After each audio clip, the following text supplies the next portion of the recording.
आणि हे जर संपलं नाही, मला ज्ञानेश्वरीतला एक संदर्भ सर आठवतोय. 14 वर्षाचे मुक्ताई ज्ञानेश्वर ज्यावेळेस माधुकरी मागायला गेले, संन्यासाची पोरं म्हणून हिनवलं, माधुकरी दिली नाही, संन्यासाची पोरं म्हणून ते हिनवल्यानंतर ज्ञानेश्वर आले आणि ते झोपडीमध्ये गेले. त्यांनी कुटीचं दार लावून घेतलं, हे माहिती आहे तुम्हाला सगळ्यांना. आणि ते आत बसले. त्यावेळेस 14 वर्षाची मुक्ताई बाहेरून त्या ताटीच्या दारावरती वाजवत होती. ताटी ते दार उघडण्यासाठी प्रयत्न करत होती. त्या मुक्ताईच्या मुखातला एक शब्द आहे, विश्व सुखेत झालं नाही, विश्ववाणी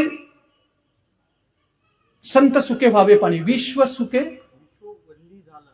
नाही, बरं मला आठवेल, संत सुखे व्हावे पाणी, हा विश्व रागे झाले वणी संत सुखे व्हावे पाणी, माफ करा, विश्व रागे झाले वणी संत सुखे व्हावे पाणी. याचा अर्थ विश्वाच्या मुखातून राग जरी आला तरी संतांच्या मुखातून पाणीच यावं.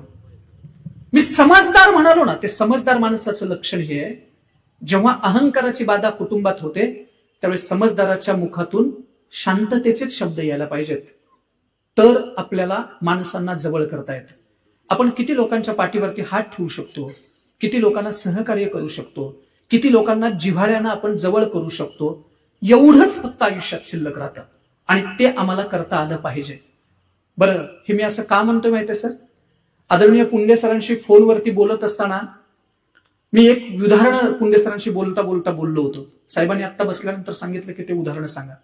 ज्याच्या सोबत कुटुंब आहे त्याला सर बऱ्याच वेळा याचा अर्थ किंवा किंमत कळत नाही, ते निघून गेल्यानंतर बऱ्याच लोकांना त्याचा अर्थ कळतो.